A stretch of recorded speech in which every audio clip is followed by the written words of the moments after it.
Alors, nous avons abordé pas mal de sujets. Nous avons discuté du rôle du mentor. Nous avons évoqué les raisons pour lesquelles les jeunes ont besoin d'un accompagnement spirituel. Nous avons également parlé de son objectif et des caractéristiques d'un mentor. Nous avons cité des exemples et illustrations bibliques. Nous nous sommes également penchés sur quelques outils essentiels à l'accompagnement spirituel. Nous avons également traité la question de la rencontre, qui est considérée comme le moment dans le temps et dans l'espace où le mentor et le jeune se retrouvent pour travailler et concrétiser l'accompagnement spirituel. Mais j'aimerais maintenant aborder un sujet extrêmement important, à savoir le rôle de l'Esprit Saint dans l'accompagnement spirituel. Comme nous l'avons déjà mentionné, le but ultime de l'accompagnement spirituel est que les gens soient transformés en Christ et deviennent aptes à contribuer à l'avancement du royaume. Dans ce travail d'accompagnement spirituel, le Saint-Esprit en est le protagoniste et notre responsabilité en tant que mentor n'est pas d'usurper le rôle du Saint-Esprit, mais bien au contraire de rendre le jeune homme ou la jeune femme avec qui nous travaillons dépendant de la puissance du Saint-Esprit dans leur vie.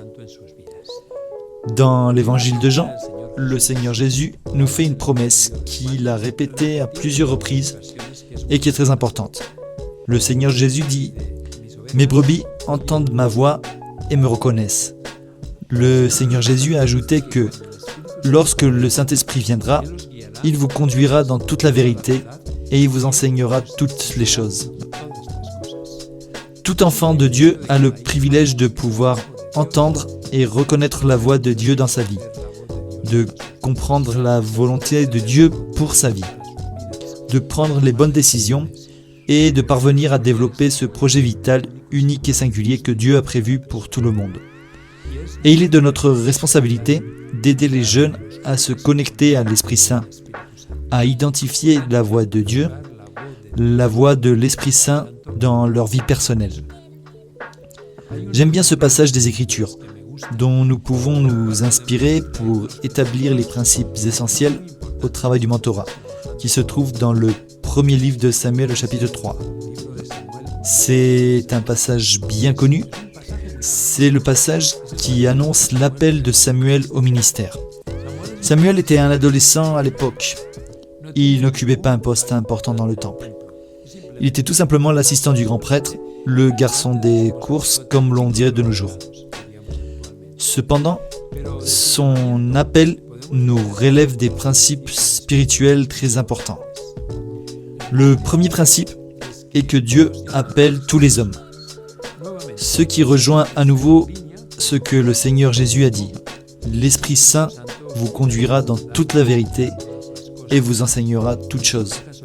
Mes brebis entendent ma voix et la reconnaissent. Mais il y a un deuxième principe spirituel très important qui ressort à l'appel de Samuel. Il est parfois difficile de reconnaître la voix de Dieu. Bien souvent, nous sommes interpellés par une multitude de voix. La voix de la culture, la voix de l'Église, la voix de la tradition, la voix des parents, la voix des amis, la voix des médias. Il nous est parfois difficile de reconnaître la voix de Dieu dans ce contexte. Et à vrai dire, nous n'avons pas été assez formés pour reconnaître la voix de Dieu dans nos vies.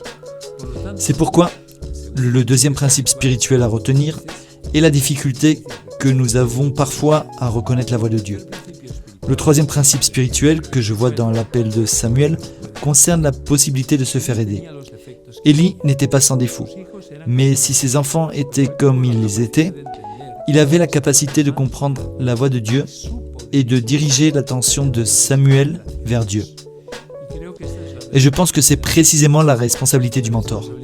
La responsabilité du mentor n'est pas de supplanter la voix du Saint-Esprit. La responsabilité du mentor n'est pas de parler au nom de Dieu, mais d'aider le jeune à se connecter et à discerner la voix de Dieu dans sa vie. Autrement dit, si je prends la place et la voix de Dieu, je risque de créer une dépendance. Je n'encouragerai pas la maturité, je ne créerai pas une dépendance à Dieu, mais une dépendance à moi. C'est ce qui explique la nécessité pour le mentor de dépendre du Saint-Esprit pour lui permettre de jouer un rôle central dans l'accompagnement spirituel et de donner aux jeunes les moyens de comprendre discerner, entendre et appliquer la voix de Dieu dans leur vie, conformément à leur droit de naissance. C'est leur droit en tant qu'enfant de Dieu. C'est pour cette raison qu'il est essentiel de rappeler le rôle central de l'Esprit Saint dans l'accompagnement spirituel. Il est permis d'avoir des techniques, ainsi que des outils. Il est bien d'avoir une structure, mais la place centrale accordée au Saint-Esprit est primordiale. Le Saint-Esprit doit toujours occuper la première place.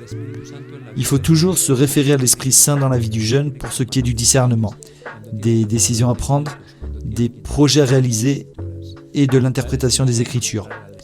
Il faut accorder au Saint-Esprit cette place centrale qui lui revient parce que c'est la vérité, parce qu'il existe.